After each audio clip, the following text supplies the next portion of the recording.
Renungan Pagi Maranatha oleh Ellen G. White, 27 Juni 2026. Mari kita berdoa. Bapa kami yang di sorga, Allah pencipta langit dan bumi, laut dan segala isinya, Allah yang maha besar, maha kuasa, sumber segalanya, yang kami sembah selalu melalui anak-Mu yang tunggal, Yesus Kristus.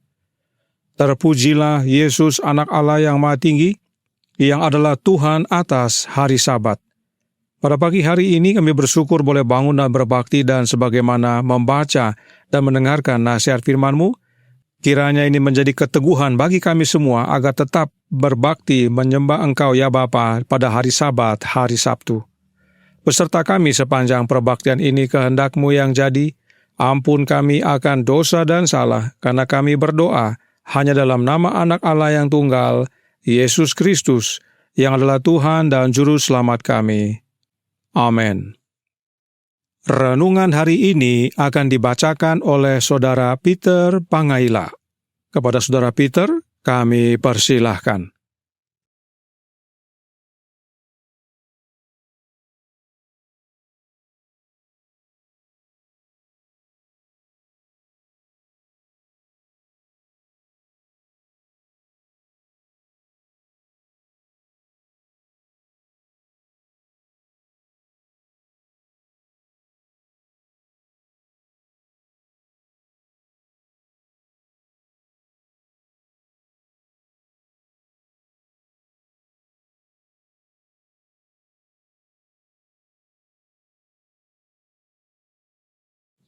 Terima kasih.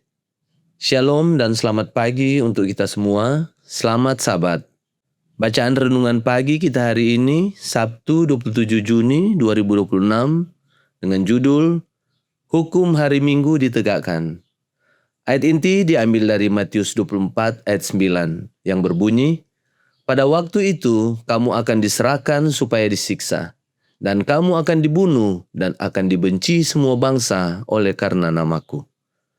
Ketika gerakan penegakan hari Minggu menjadi semakin berani dan tegas, hukum akan ditegakkan terhadap para pemelihara hukum Allah.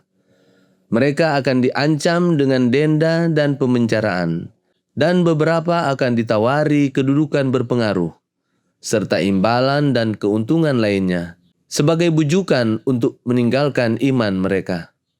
Tetapi jawaban teguh mereka adalah, "Tunjukkanlah kepada kami dari firman Allah kesalahan kami." Mereka yang dihadapkan ke pengadilan memberikan pembelaan yang kuat atas kebenaran. Dan beberapa yang mendengar mereka dipimpin untuk mengambil pendirian memelihara semua hukum Allah. Dengan demikian, terang akan dibawa di hadapan ribuan orang yang sebelumnya tidak mengetahui apa-apa tentang kebenaran ini. Ketaatan hati nurani kepada firman Allah akan diperlakukan sebagai pemberontakan.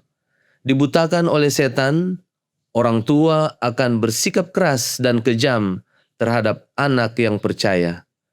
Tuan atau nyonya akan menindas hamba yang memelihara hukum Allah. Kasih sayang akan diputuskan. Anak-anak akan dicabut hak warisnya dan diusir dari rumah. Kata-kata Paulus akan digenapi secara harafiah.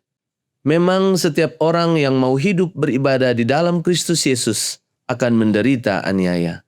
2 Timotius 3 ayat 12. Ketika para pembela kebenaran menolak untuk menghormati Sabat hari Minggu, beberapa dari mereka akan dijebloskan ke penjara. Beberapa akan diasingkan, beberapa akan diperlakukan sebagai budak. Dalam masa penganiayaan ini, iman hamba-hamba Tuhan akan diuji. Mereka telah dengan setia memberikan peringatan, memandang kepada Allah dan kepada firman-Nya saja. Roh Allah yang bekerja atas hati mereka telah mendorong mereka untuk berbicara. Namun ketika badai perlawanan dan celaan meledak atas mereka, beberapa orang yang diliputi ketakutan akan siap berseru, "Seandainya kami telah meramalkan akibat dari kata-kata kami akan diam." Mereka dikepung dengan kesulitan. Setan menyerang mereka dengan pencobaan yang hebat. Pekerjaan yang telah mereka ambil tampak jauh melampaui kemampuan mereka untuk menyelesaikannya. Mereka diancam dengan kehancuran. Semangat yang menggerakkan mereka telah hilang, namun mereka tidak dapat mundur, lalu merasakan ketidakberdayaan mereka sepenuhnya. Mereka melarikan diri kepada Yang Maha Kuasa untuk memperoleh kekuatan. Demikianlah bacaan renungan pagi kita hari ini. Terima kasih dan Tuhan Yesus memberkati. Terima kasih atas penatelanan Saudara Peter. Tuhan Yesus memberkati. Selamat pagi, saudaraku dalam Tuhan. Selamat Sabat. Dalam pekabaran Undang-Undang Hari Minggu dan Trinitas, ada tahap-tahap yang terjadi setelah Undang-Undang Hari Minggu ditegakkan. Berikut ringkasannya.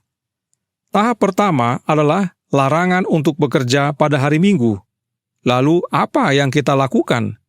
Mendedikasikan hari Minggu untuk pekerjaan misionari.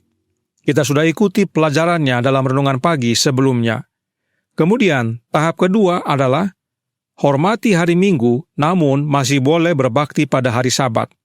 Tetapi tekanan sosial mulai terasa, dan pada masa ini sudah ada orang-orang Advent yang kompromi. Perhatikan kutipan berikut ini yang terdapat dalam The Great Controversy, halaman 608 paragraf 2. Saat badai mendekat, sekelompok besar orang yang mengaku beriman kepada pekabaran malaikat ketiga, tetapi belum disucikan melalui ketaatan kepada kebenaran, meninggalkan posisi mereka dan bergabung dengan barisan oposisi. Dengan bersatu dengan dunia dan mengambil bagian dalam rohnya, mereka mulai memandang berbagai hal dalam sudut pandang yang hampir sama, dan saat ujian datang, mereka siap untuk memilih sisi yang mudah dan populer.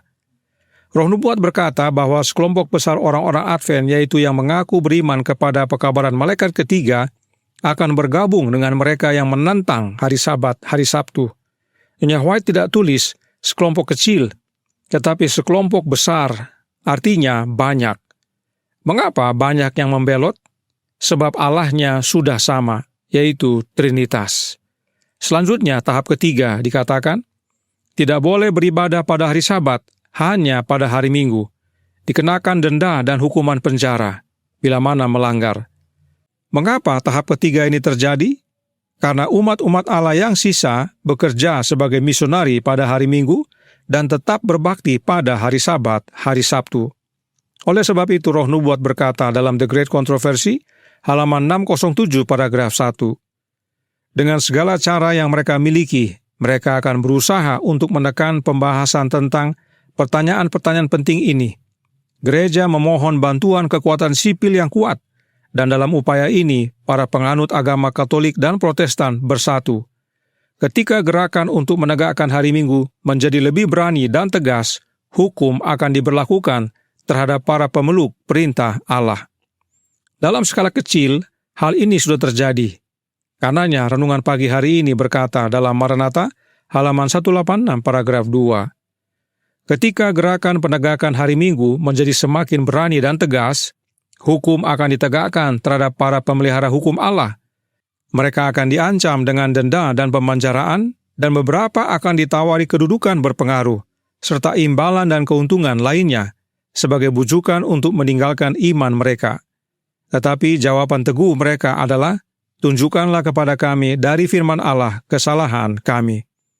Dan meskipun sudah ada ancaman denda dan hukum penjara, tetapi umat-umat sisa tetap setia kepada Bapa dan menolak tanda binatang dan patungnya.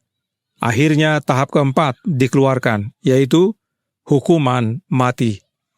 Alkitab berkata dalam Wahyu 13 ayat 15 yang berbunyi, dan kepadanya diberikan kuasa untuk memberikan nyawa kepada patung binatang itu, sehingga patung binatang itu berbicara juga, dan bertindak begitu rupa sehingga semua orang yang tidak menyembah patung binatang itu dibunuh. Dan pada tahap inilah umat sisa harus lari menyingkir ke gunung-gunung. Matius 24 ayat 16 berkata, maka orang-orang yang di Yudea haruslah melarikan diri ke pegunungan. Ini tanda pintu kasihan sudah ditutup. Dan pada waktu pintu kasihan ditutup dan masa kepicikan Yakub dimulai, kita tinggalkan semua dan lari ke gunung. Kita lari ke pegunungan dan hidup di tempat-tempat terpencil. tidak perlu membawa makanan, karena Tuhan akan sediakan sebagaimana Tuhan sediakan bagi Elia. Oleh sebab itu, ingat kembali kutipan berikut ini yang perlu diperhatikan oleh yang sudah CL dan belum CL. Rewriting halaman 282 paragraf 2 berkata, "Saya melihat orang-orang kudus meninggalkan kota-kota dan desa-desa, dan bergaul bersama dalam kelompok-kelompok, dan tinggal di tempat-tempat yang paling terpencil.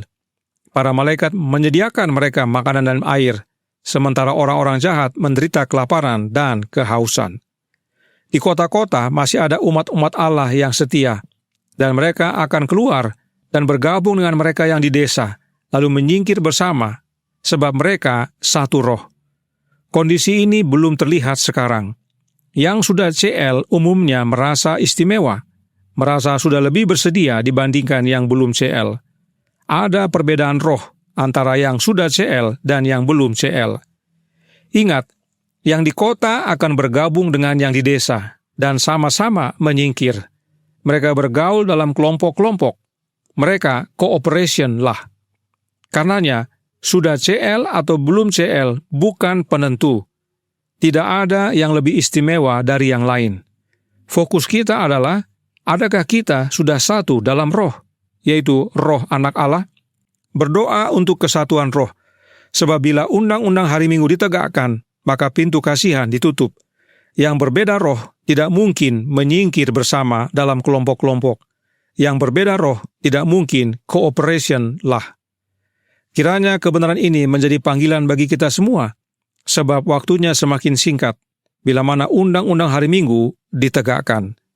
Tuhan memberkati, saya bawa dalam nama Yesus. Amin. Mari kita berdoa. Bapa kami yang di sorga, Allah pencipta langit dan bumi, laut dan segala isinya, Allah yang maha besar, maha kuasa, sumber segalanya, yang kami sembah selalu melalui anak-Mu yang tunggal, Yesus Kristus. Terima kasih atas nasihat dan amaran yang mengingatkan kami bahwa penting bagi kami untuk memiliki satu roh. Sebab bila mana undang-undang hari Minggu ditegakkan, mereka yang di kota akan keluar dan bergabung dengan mereka yang di desa, lalu menyingkir ke pegunungan. Hal ini tentunya membutuhkan kesatuan roh, dan roh yang kami perlukan adalah roh anak Allah. Karenanya tolong kami ya Bapa, karuniakanlah roh anak-Mu dalam hati ini, sebab kami harus memiliki roh anak Allah saat ini, agar kami dapat memiliki roh anak Allah saat menyingkir nanti. Beserta kami sepanjang hari ini, kehendak-Mu yang jadi, ampun kami akan dosa dan salah, karena kami berdoa hanya dalam nama anak Allah yang tunggal, Yesus Kristus, yang adalah Tuhan dan Juru Selamat kami. Amin.